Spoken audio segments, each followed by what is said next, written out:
Go ahead. I'll bring you up. Can you hear me? Yep.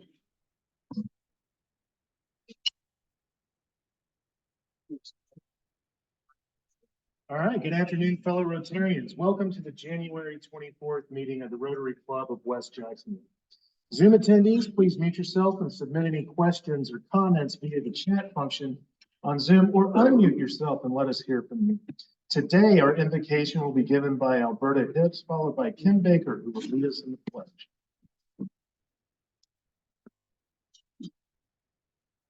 Please bow with me.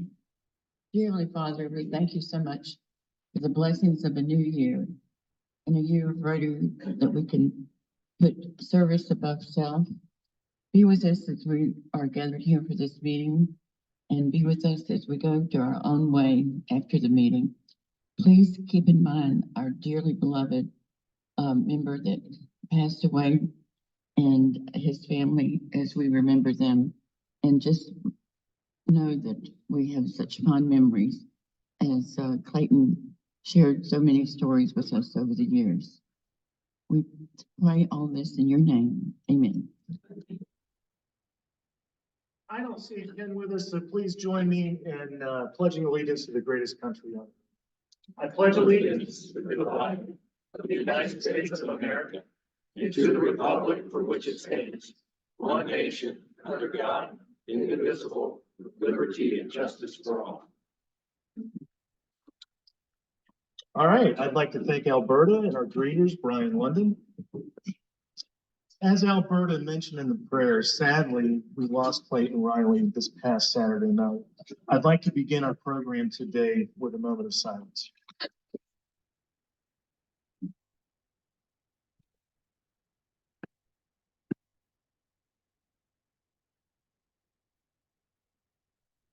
Joe Springer is now going to be kind enough to play a video that was finished.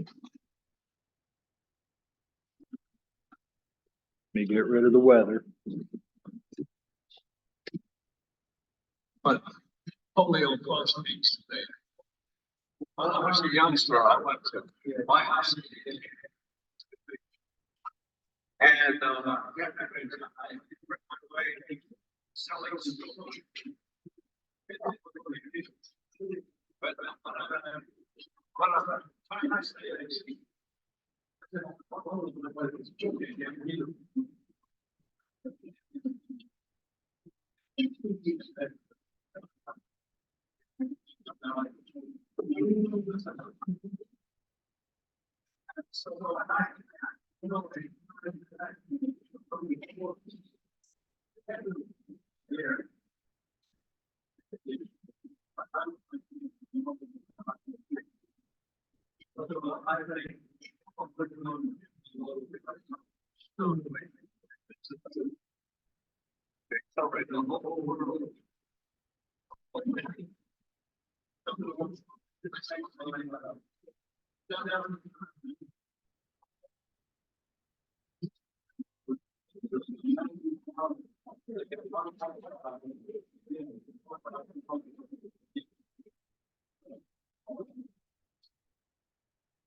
So obviously Clayton was a tremendous human being and a tremendous Rotarian. He will be greatly missed.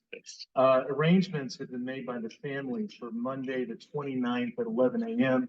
A formal announcement will be sent out from Patty on behalf of the club. Certainly we hope that you can make it. Next week, there will be no lunch meeting. We'll have a social here at Timaquana on January 31st. So be sure to RSVP either directly to Patty or on DAC-DB. I'd like to call up John Runyon, who has a lot of good information for us regarding our fundraiser at the Alhambra.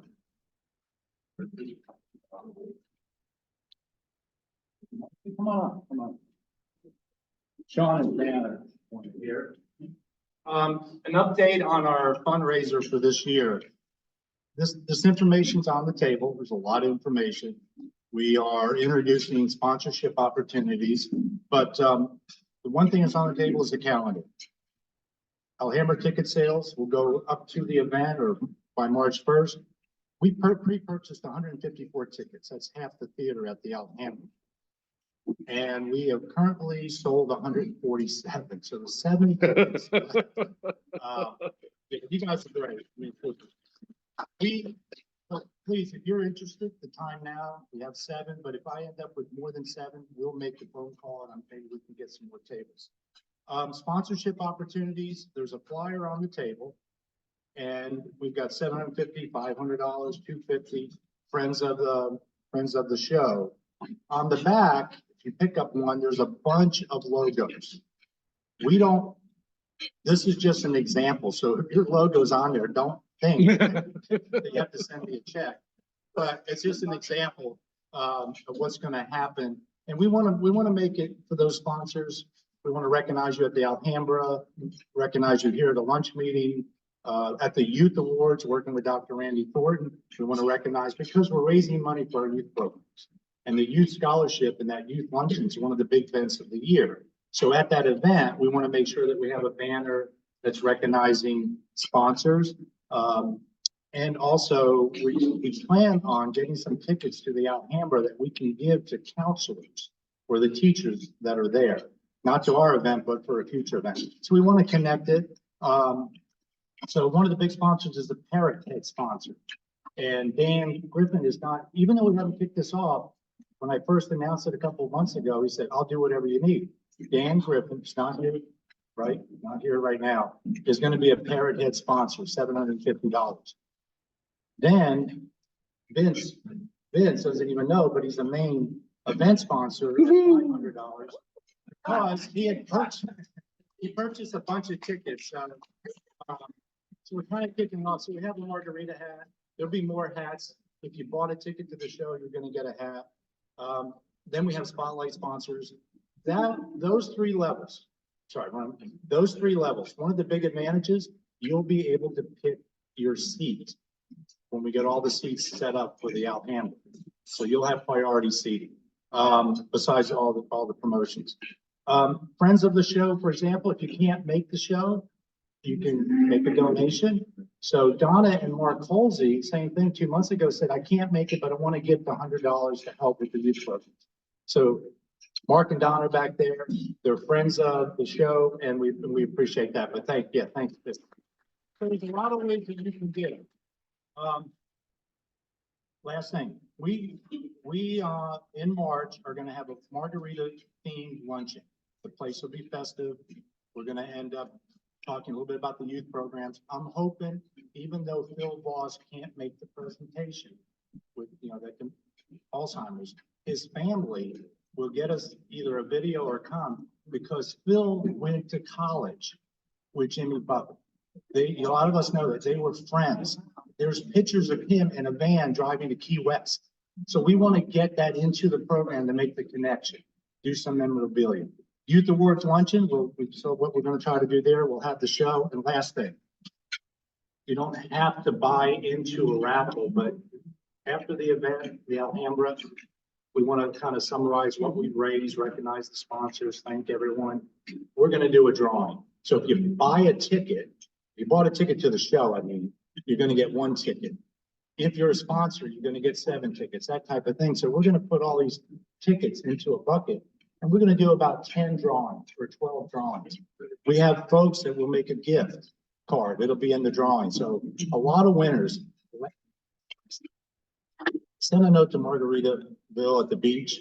Don't know anybody, just send a letter. Said, hey, can we get a discount? How do we get a voucher? Patty just handed me a letter. Some VP there just gave us 2-night stay and food voucher. That'll be part of that raffle. So it's really going to be good. Thanks.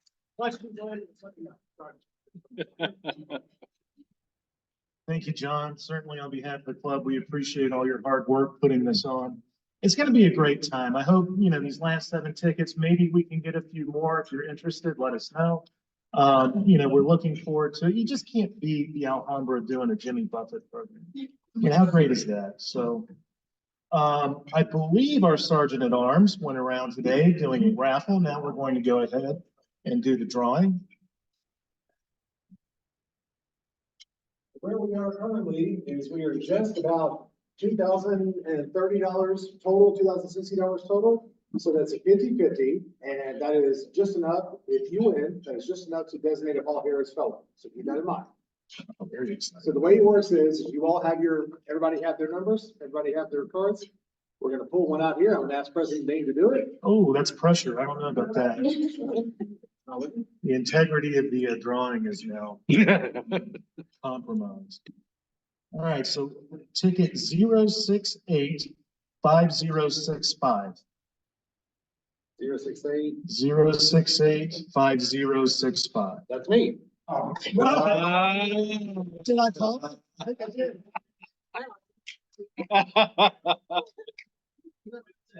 Queen of Hearts. You mean you don't want to draw the card too?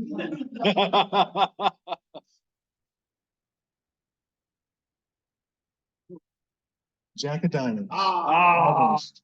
Keep playing, it will happen eventually, and the more the merrier. So it will come to fruition eventually. Thank you all for playing. Thank you, Will. I'd now like to call up Josh Harrison and Mike Ritter for a new member introduction.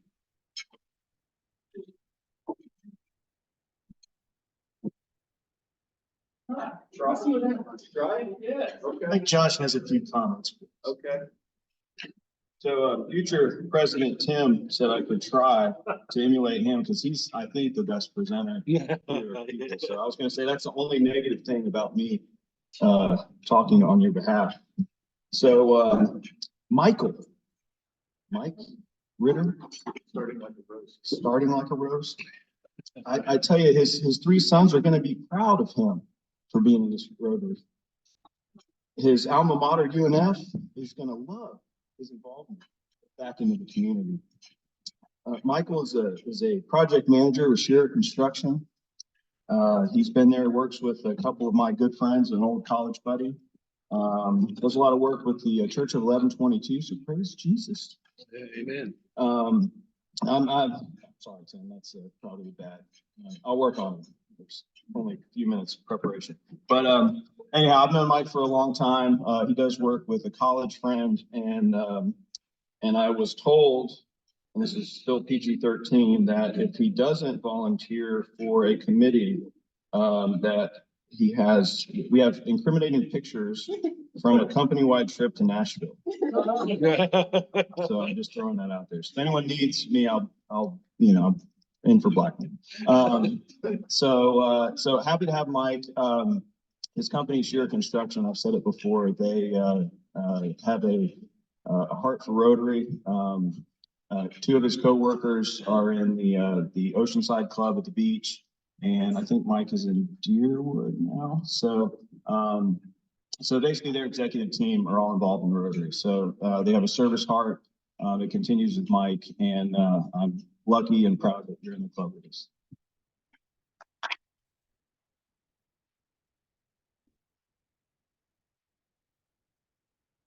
All right, Mike Ritter. You have been elected to membership in the Rotary Club of West Jacksonville because 1, you are a leader in your vocation. 2, you exhibit the qualities that make you a leader in the community. And 3, you have demonstrated the desire to serve others in our community and around the world. You already exemplify the Rotary motto of service above self. Welcome to the club.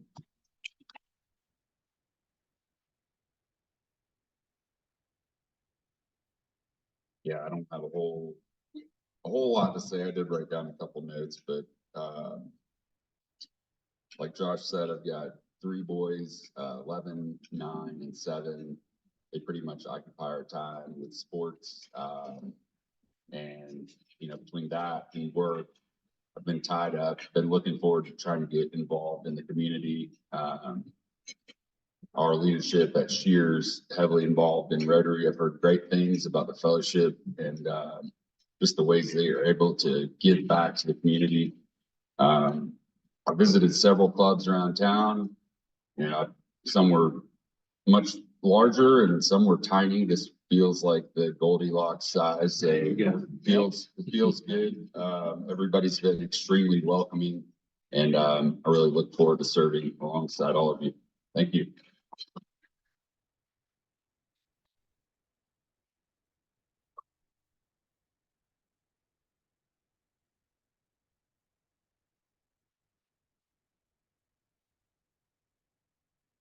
Mike, we've got some materials here for you. Most importantly, we have your red badge.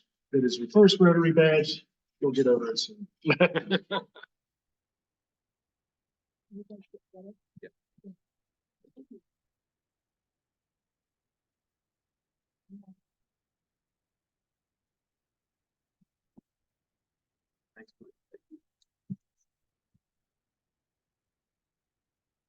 All right, past President Sean has an update on the profiles for DAC-DB and social media hashtags. Sean? Okay, we'll forego the update. This week's Family of Rotary report.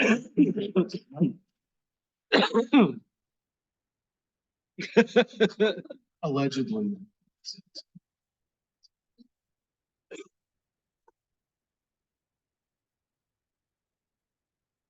Thank you, President Dane. Welcome, Mike. Glad to have you with us. Congratulations. This is a wonderful club. Have a wonderful future here. And so I'd just like to celebrate our lawyer or attorney at law, Jay Hinderlight. Jay here. Did we see Jay? Jay was recognized on the Attorney at Law magazine. Jay's a family law lawyer. Okay, he's not here, so it'll be a short enough.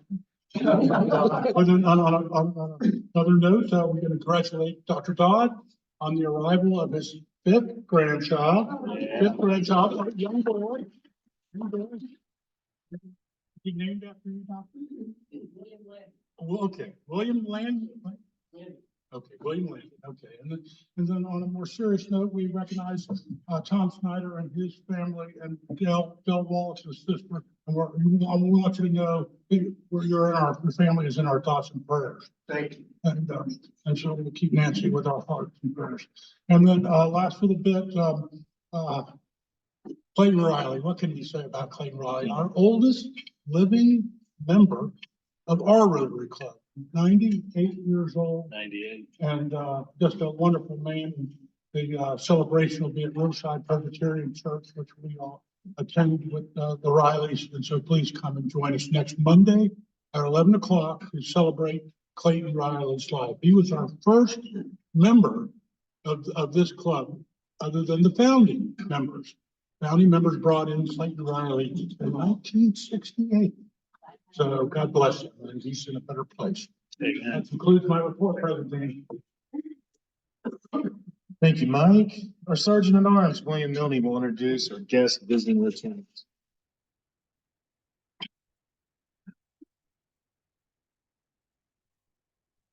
President Dane. Tim Johnson will introduce our speaker, but it looks like Terry Green has a guest. Would you please introduce? Yes, I have. Welcome. And the word of visiting Rotarians is listed within the last couple of minutes, but did anybody come in late that would like to share? All right, well, thank you so much and welcome. Glad to have you here. Thank you, William. Appreciate it, sir. And as William said, President-elect Tim Johnson will now introduce today's speakers.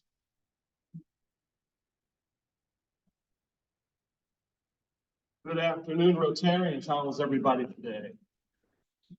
So let's get the extortion started early. We need to sell those 7 tickets to Mike before he leaves here for our event at Alhambra next year. It's my honor to introduce our speakers for today. I understand that Ashley Rutland is here and Tiffany Pearson Kilgore is here. Let's give them a round of applause.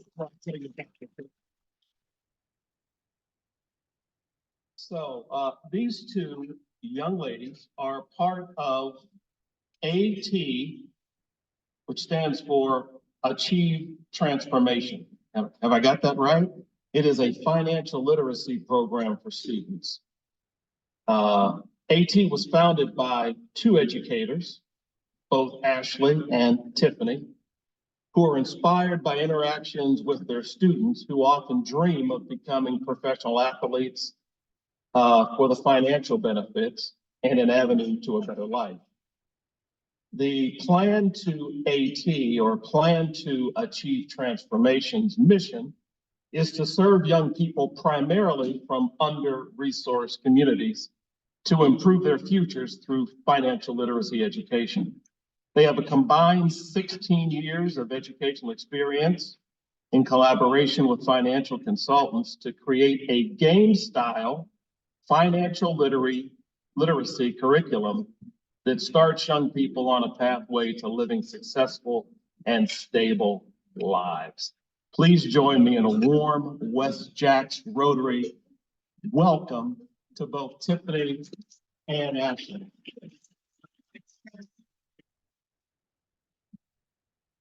Thank you so much for having us today. And thank you for that introduction, Tim. Yes, hi all. How are you guys doing? Great. So I'm Tiffany Pearson-Kilgore. And I'm Ashley Rutland.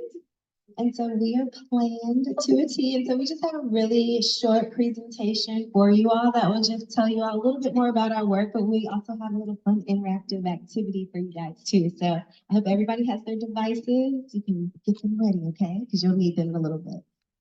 Hold on just a minute.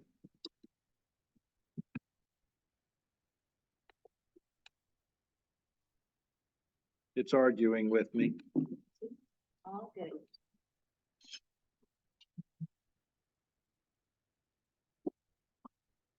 While he's pulling that up, just again to give you a little background, Tiffany and I are both former classroom teachers. And we really kind of started this journey about 3 years ago to form our non. There we go. We started this journey about 3 years ago to form our nonprofit after, a lot of interactions with our students who, from the underserved communities. Sports is the way out of that life. And that we believe that that's the only way to really build wealth and to get our communities out of poverty. And so we just thought that we put our brains together to create a curriculum that we were teaching really well in our classrooms. So we thought, let's teach something that people can really use to improve their lives. And so that was the start of Plan to a T. So like Tim mentioned, our mission is to serve primarily underserved communities to improve young people's futures through financial literacy education. And we do this through game-style financial literacy workshops that are designed to teach the basics of managing finances, but in simple and fun ways. So like Ashley was mentioning, we teach in underserved communities. And so a lot of times, just in general, in our generation, a lot of times these young people are not having conversations with their families about money. And so this conversation, as well as financial literacy services and resources, the disparity is even greater in underserved communities. And so banks are recognizing through their CRA requirements the same things that we are, but the proven methods that we've seen through our financial literacy workshops aren't as seen as beneficial as what the banks are providing to the student. And so Tiffany and I use 16 years of combined educational experience in collaboration with financial experts to create a curriculum that starts students on the pathway to really living a successful, and stable financial life. And so we're educators, and we know what engages students in the best way, right? I mean, we know that age-appropriate activities work the best. And so all of our programs are designed directly to engage students based on their age, background, and the things that we think will inspire them the most. And so this is a little bit of our program just in general. Some of the topics that we're offering, you may be familiar with NIL, or name, image, and likeness. And so we have a name, image, and likeness in your finances course. Budgeting, debt management, taxes, and net worth, and are currently working on investing in a few other courses. And our typical style for delivery is a 4-hour, 4-month session.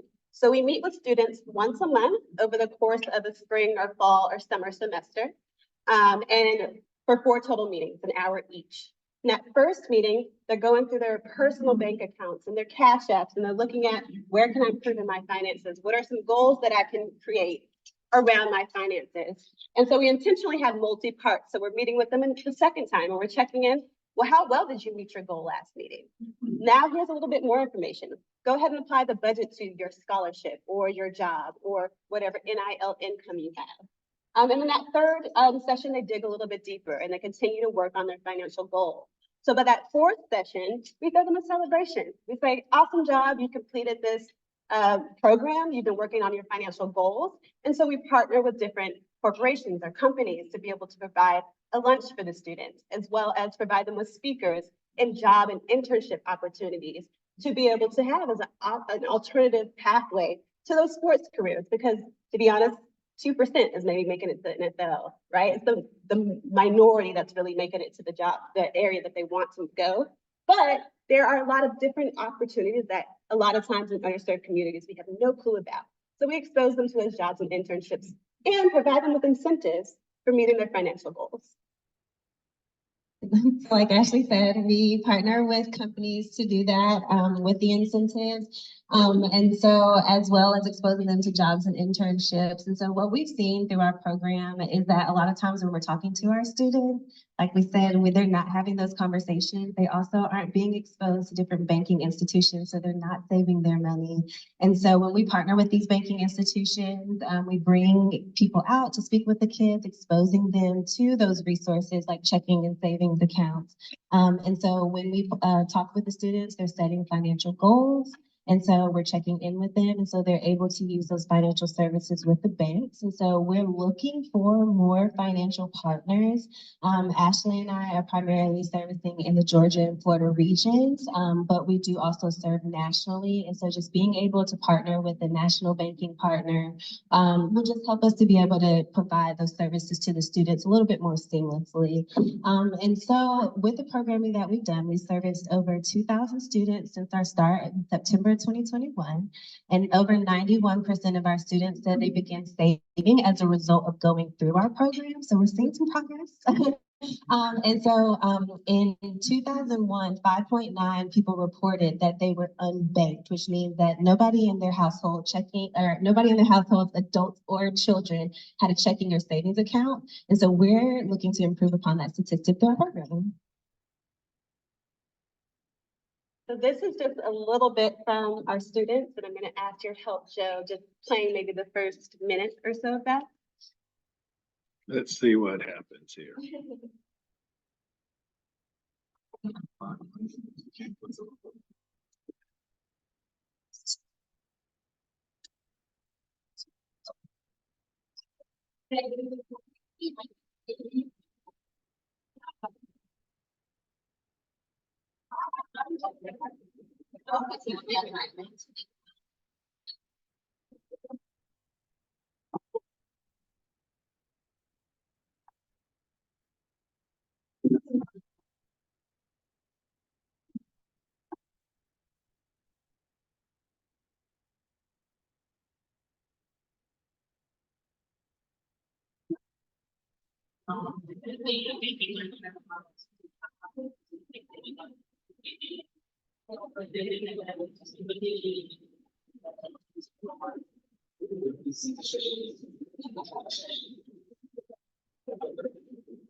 We'll stop there. Thank you. So we are, a little bit newer organization. We were founded and really launched in September 2021. And so Tiffany and I represent our entire nonprofit. So all this work that we've been doing is between the two of us, coming from the classroom. And so we've learned a lot. Just how important it is to establish those routines, to make sure that you're tackling the endless to-do list of things that it takes to put something like this together. Just how important it is to have an active board. And we are currently recruiting board members in the education and banking fields. If you guys have anybody in mind. And then just how important those donor relationships are, maintaining those relationships, reporting on the progress of the students is so important. We've also learned how important it is to diversify that funding. A lot of our programs initially were supported by corporate sponsorship. So like the Jacksonville Jaguars are one of our main reoccurring sponsorship companies, IKEA, Home Depot. And so when we first started, we had a lot of or in 2021, there was a lot of support in that vein. And as the economy has shifted and things have shifted, we've seen that corporate giving has kind of pulled back. So we're learning that we can't just rely on that. We've got to apply for more grants. We've got to, to connect with more individual donors, and as well as go into direct paying universities or schools that actually have the resources that can support their students. And lastly, we've learned how important it is to incorporate the family into these conversations. We realize that, especially in underserved communities, a lot of these conversations are not taking place ever. And so that in order for those students to have that reinforcement that they need to really support what they're learning with us, then their parents actually have to be involved in the programs as well. So we've come up with ways to be able to facilitate that conversation at home with the students and their parents. So we have been identified as one of Microsoft's strategic nonprofit partners, whole mouthful. And so we are working with Microsoft right now to currently build out a platform to be able to host workshops and videos and worksheets for school systems. Like Ashley said, it's just us two that are doing all of this programming. And so we have been trying to just figure out how to be able to spread ourselves out. We have demand, and we have about 25 universities on a growing wait list, in addition to youth programs now that we're doing summer programming with middle and high school age students. And so just being able to complete this platform will just help us to be able to distribute those resources to school systems and youth groups and youth organizations. And so it will also help us to be able to just collect the data that we need. We see the shifts that we're making in the ways that we're making with the students that have gone through our program. So just being able to capture that data with the students that we might not be directly in front of that are going through our curriculum is super important. And then also will just help us to be able to create sustaining revenue. Like Ashley said, we're learning to diversify it. And so just being able to complete that platform and the completion of our workshops and our video series will help us to be able to do that as well. And our demand continues to grow. Like Tiffany said, we have about 25 universities plus on our wait list. As states like Florida have implemented laws that high school students need to graduate with an hour of financial literacy education, as well as with the name, image, and likeness laws, we're getting a lot of interest. And again, Tiffany and I, we make up just our nonprofit. So we're trying to, figure out ways to really, meet that demand, because it's obvious that there's a need there. Yep, and like I said, 25 universities on the wait list. And so just being able to identify new strategic partners, just to be able to, again, provide those students with different jobs and internships. Like we stated before, just even the vein, in our classrooms, we were seeing that, the kids wanted to be athletes over and over and over again, or rappers. And of course, it's for that financial gain. But we also want them to be able to see that there's other opportunities out there that can make them just as much money, longer careers. And so we want to be able to put that in front of them, because typically they're not exposed to things like that. And then also, just being able to solidify those new funding partners will help us to finish creating that curriculum, just to be able to really service those kids nationwide, as well as, in our regions that we serve. And so here are some of our existing partnerships. All of these are, funders that have supported us through sponsorship, as well as through incentives like coupons, game day tickets. These are what we use to motivate our students to say, hey, you save that $500 a semester, guess what? You get to go to a Jaguars game. And so it helps them to implement those habits and make it a day-to-day thing. And so all these companies have supported us either through financial sponsorship, as well as incentives and jobs and internships for those students as alternative pathways. And so just ways to support, we are in search of sponsorship. We, like I have said, the Jacksonville Jaguars have been a great sponsor of our youth programs over the summer.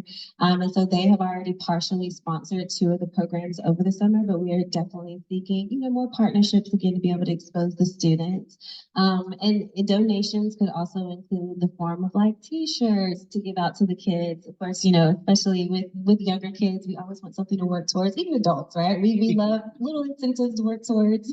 And so that just helps the program run smoothly. And then again, to be able to provide those, the access to the jobs and internships to the students are super, super important and vital to our program. And so there's, ways that you can contact us if you all have any ideas, with the organizations that you all work with, or if you all, think about the strategic planning that you guys are doing for the year and youth comes up or financial literacy comes up, please keep us in mind as we grow throughout Jacksonville. We're trying to continuously serve youth, and the way that we do it is, through summer programming right now, but we would love to be able to expand to the school systems. And I was speaking with somebody earlier talking about junior achievement and programming along that vein. We just want to make sure that we get financial literacy out there and just, see a different trajectory in this next generation of finances. Questions?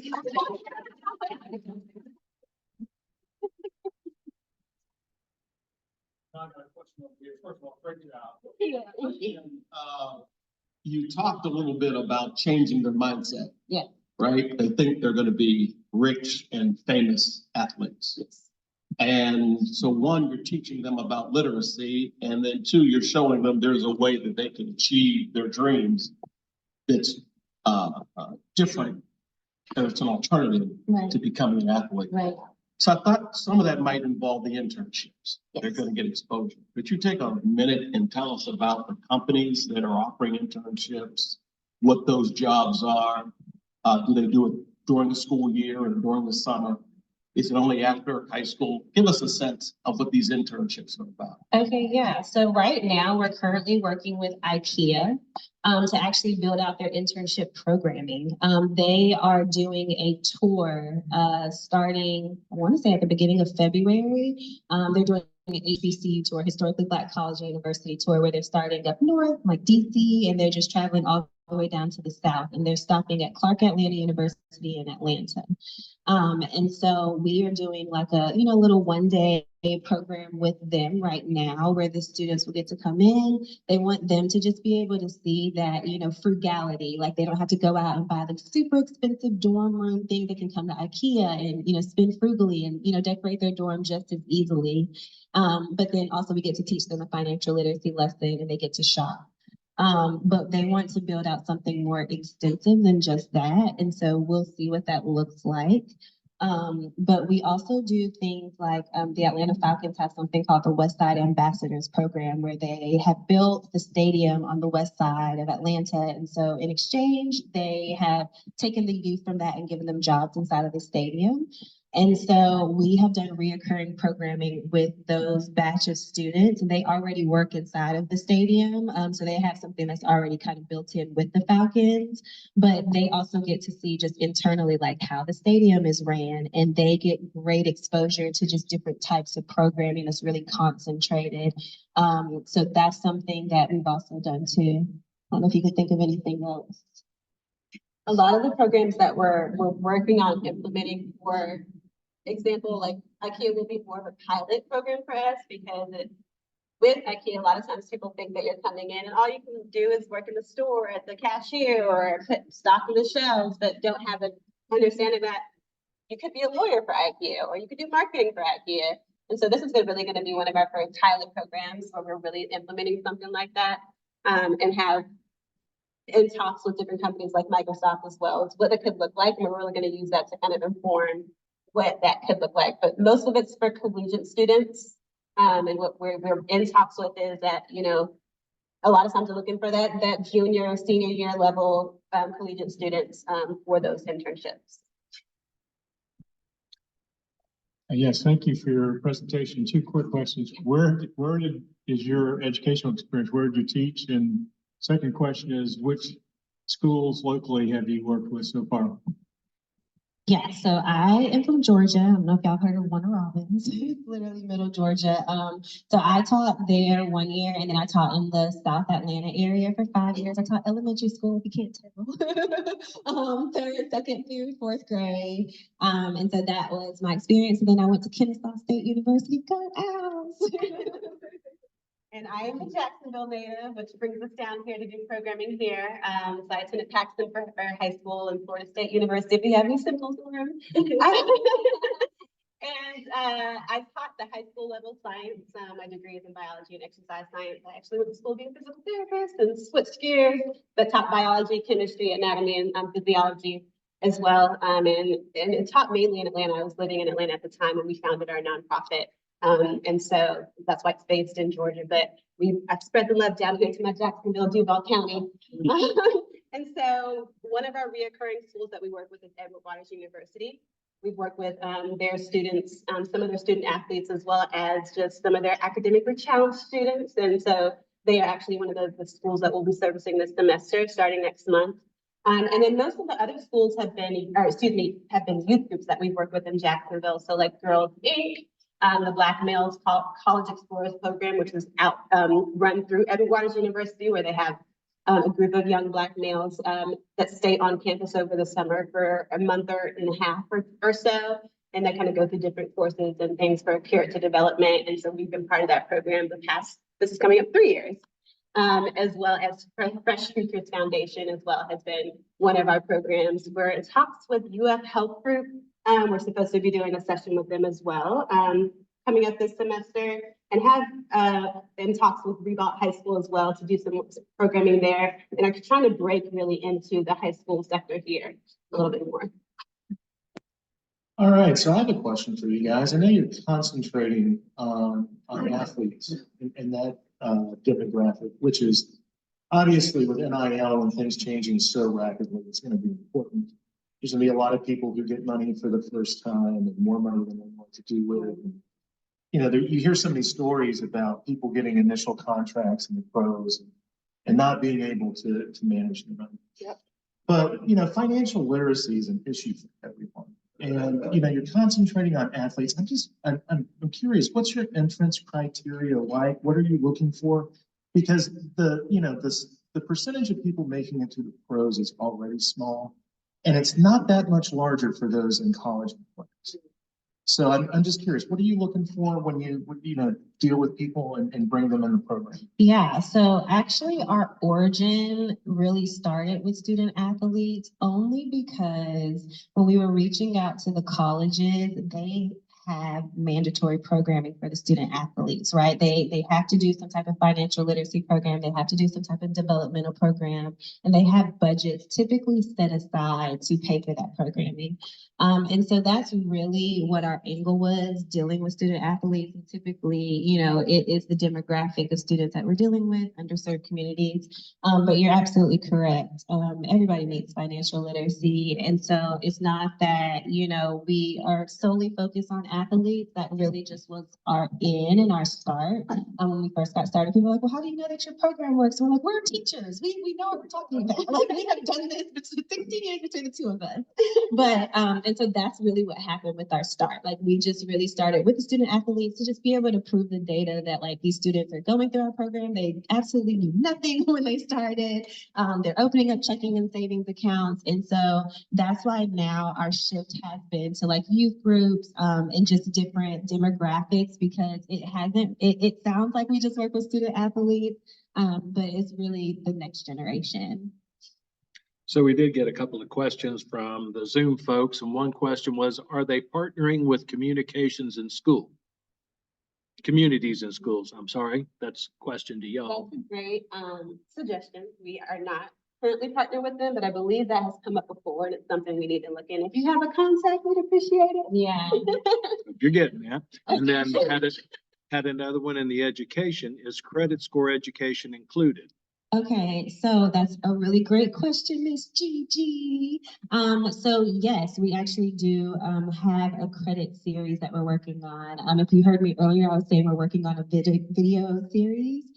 So we just recently completed a full budgeting series that is included with about 7 videos, 3 to 5 minutes long, lesson plans and takeaways for the students to not only do in class, but also to take home and kind of ask and engage with their families, because we're, again, trying to pull the families in. And so the credit series is actually what we just finished recording. And so we included a little bit in our in-person workshops, but we actually do have a whole credit series that students could actually like go through and the teachers could hold their hand and walk through as well. Did you write that? Was it? Okay, maybe. Larry, I'm gonna let you get with these fine ladies and figure that one out. I don't know how to phrase it. Thank you. Oh, and Gigi's got something. I think it's a, Good to know. Thanks, Gigi. Any and all suggestions? partner with college-based Rotaract is what she is saying. Okay. Anything else, Dane? That's it. Okay.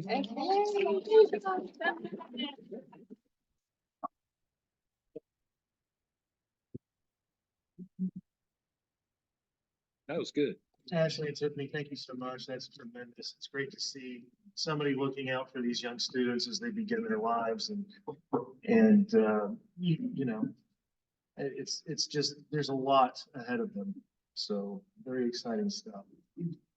Next week, there's no lunch meeting as stated earlier. We're going to have a social here at 5:30. Yeah, that will be on the 31st. Our next meeting will be February 7th. And we'll feature Christina Merschel from the UF Proton Center. Just a couple of other brief announcements, like we said earlier, Clint Riley's arrangements are going to be Monday, the 29th at 11 a.m. at Riverside Presbyterian. Remember, we've got 7 more tickets left for our Alhambra fundraiser, and everybody bring some spare change for the raffle next week. Dan Dodd will lead us in the 4-way test. So Rotary speak, going in the 4-way test of the things we made today are the first. Second. Third, all concerned. Will it build goodwill and better friendships? Be beneficial to all concerned. Thank you very much for all the visiting Rotarians and guests here today. We hope you'll come back with us. It's going to make the world a better place.